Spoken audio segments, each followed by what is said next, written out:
Bismillahirrahmanirrahim. Assalamualaikum warahmatullahi wabarakatuh. Kami mahasiswa dari STIE Pembangunan Tanjung Pinang. Pada video kali ini, kami akan membahas tentang degradasi lingkungan. Video ini dibuat untuk memenuhi tugas kelompok pada mata kuliah Ekonomi Pembangunan dengan dosen pengampu Bapak Afriyadi STME.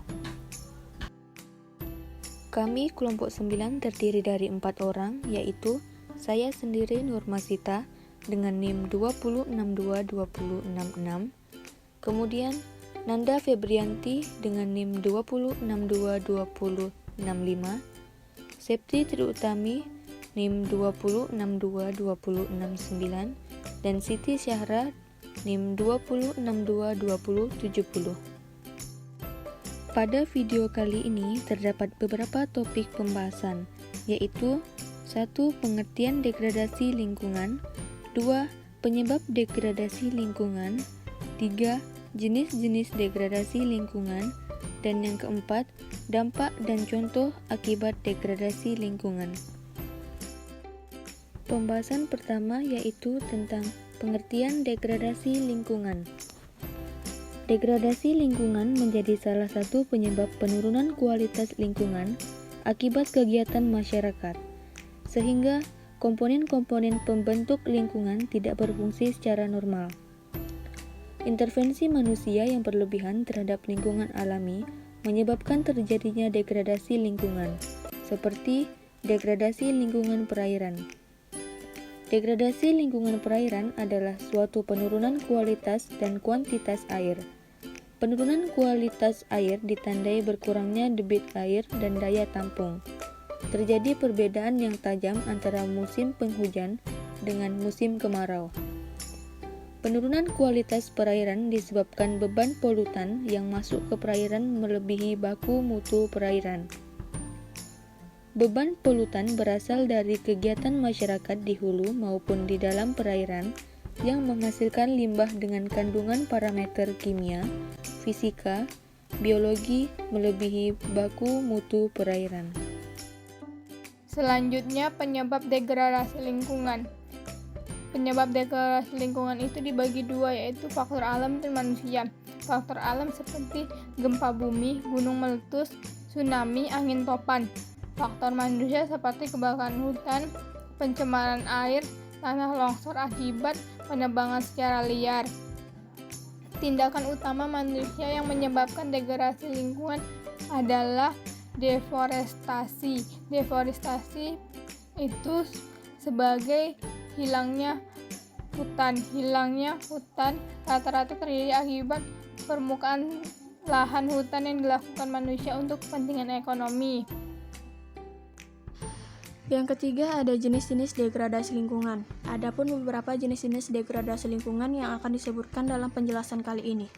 Yang pertama ada tanah longsor. Tanah longsor ini diakibatkan oleh pertambahan beban tanah, erosi, penambangan liar, dan masih banyak penyebab lainnya.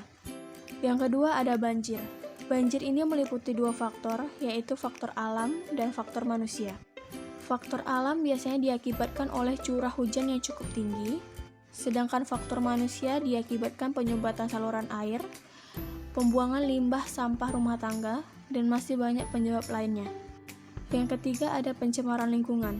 Pencemaran lingkungan ini meliputi pencemaran udara dan laut, pemanasan global, dan penipisan ozon.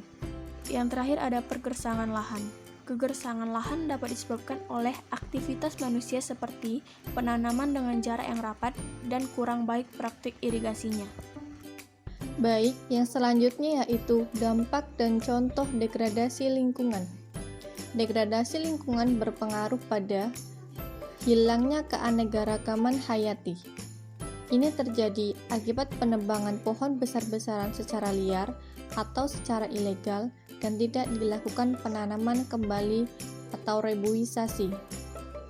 Degradasi air dikarenakan pembuangan limbah pabrik sembarangan dan juga sampah rumah tangga sehingga menyebabkan pencemaran air, yaitu kurangnya oksigen dalam air.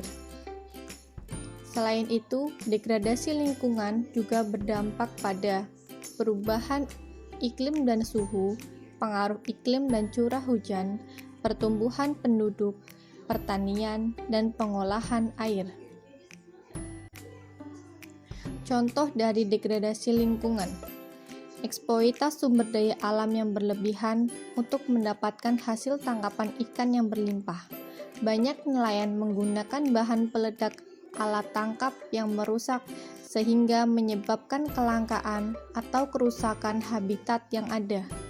Pada umumnya, kerusakan terumbu karang disebabkan oleh kegiatan-kegiatan perikanan yang bersifat destruktif, yaitu penggunaan bahan peledak, bahan beracun, cyanida, dan juga aktivitas penambangan karang untuk bahan bangunan, reklamasi pantai, kegiatan pariwisata, dan kurang bertanggung jawab, dan sedimentasi akibat meningkatnya erosi dan lahan atas.